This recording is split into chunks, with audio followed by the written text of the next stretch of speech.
ଦୈନନ୍ଦିନ ଜୀବନରେ ବେଳେବେଳେ ମନ ଏତେ ଖୁସି ରହେ ଯେ କାହାରି କଥା ବା କେଉଁ କାମର ପ୍ରେସର କିଛି ବି ଫରକ ପଡ଼େନି।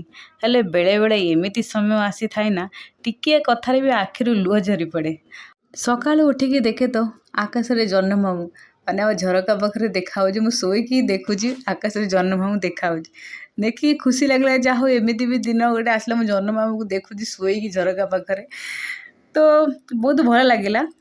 ଯଦି ଅନ୍ଧାର ରାତିରେ ଜହ୍ନର ଆଲୋକରେ ଆଲୋକିତ ହିଁ ହୋଇଥାଏ, ଯଦି ଅନ୍ଧାର ଏ ପୃଥିବୀରେ ନଥାନ୍ତା ଜହ୍ନର ବି ଆବଶ୍ୟକତା ଥାନ୍ତା କି ନାଇଁ ନା? ଅନ୍ଧାର ଅଛି ବୋଲି ଆଲୁଅ ଅଛି, କି ନାହିଁ?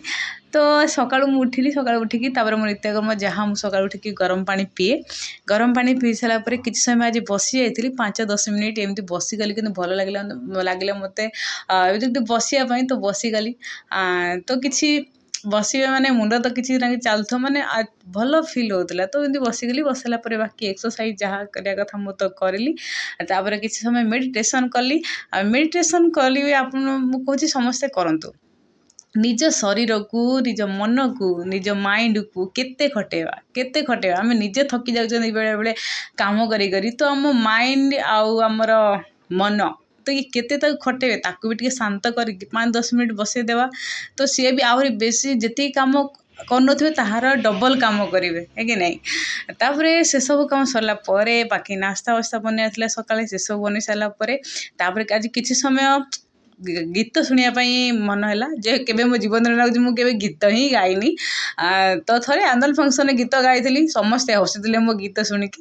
ଫାର୍ଷ୍ଟ ଟାଇମ୍ ଆଜି ପୁଣି ଥରେ ମୋତେ ଗୀତ ଶୁଣିବା ପାଇଁ ଭଲ ଲାଗିଲା, ଆର ଗୀତ ଗାଇବା ପାଇଁ ବି କିଛି ସମୟ ଗାଇଲି। ତାପରେ ଶ୍ରେୟାନ ମୋର ଟିକେ ମସ୍ତି, ତାହେଲେ ଗାଧୋଇ ଆସିଲା ପରେ ଟିକେ ମସ୍ତି କଲୁ। ତାପରେ ହେଇସାରିଲା ପରେ ବାକି ତାପରେ ଲଡ଼ୁ ଥିଲା, ଲଡ଼ୁ ଅଳ୍ପ ଖାଇକି ତାପରେ ବାକି ଖରାବେଳ ଖାଇବା ତାପରେ ରୋଷେଇ କରିଥିଲି, ରୋଷେଇ କରିସାରିଲା ତାକୁ ଖାଇଲି। ତାପରେ ଏଠି ଖରାବେଳର ଯାହା ମୋର କାମ ସବୁ ମୁଁ ଖରାବେଳରେ ହିଁ ସାରିଥାଏ, କାହିଁକିନା ପୁଅ ସେତିକିବେଳେ ଶୋଇପଡ଼େ, ମୋତେ ସମୟ ମିଳେ ଏସବୁ କରିବା ପାଇଁ।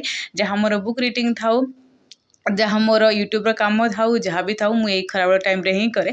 ତାପରେ ବାକି ଟିକେ ରେଷ୍ଟ ନେଇଥିଲି, ରେଷ୍ଟ ନେଇ ସାରିଲା ପରେ ତାପରେ ଆମ ସନ୍ଧ୍ୟା କାମ, ସନ୍ଧ୍ୟା ପୂଜା ଦେଇ ସାରିଲା ପରେ ବାକି ରୋଷେଇ କାମରେ ଲାଗିଗଲି।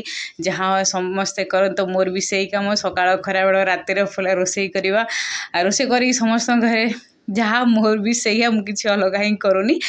ତାପରେ ବାକି ରାତିରେ ବିସ୍ତ୍ରା ପାରିକି ତାପରେ ଟିକେ ମାନେ ମସାଜ କଲି ତେଲର। ସବୁଦିନ ହିଁ ଫେସ୍ ମସାଜ କରେ, ତ ଟିକେ ଫେସ୍ ମସାଜ କଲି। ତାପରେ ଗୋଡ଼ ପାଦ ସେ ବି ମସାଜ କରେ ଭଲସେ ନଡ଼ିଆ ତେଲରେ, ବହୁତ ହିଁ ଭଲ।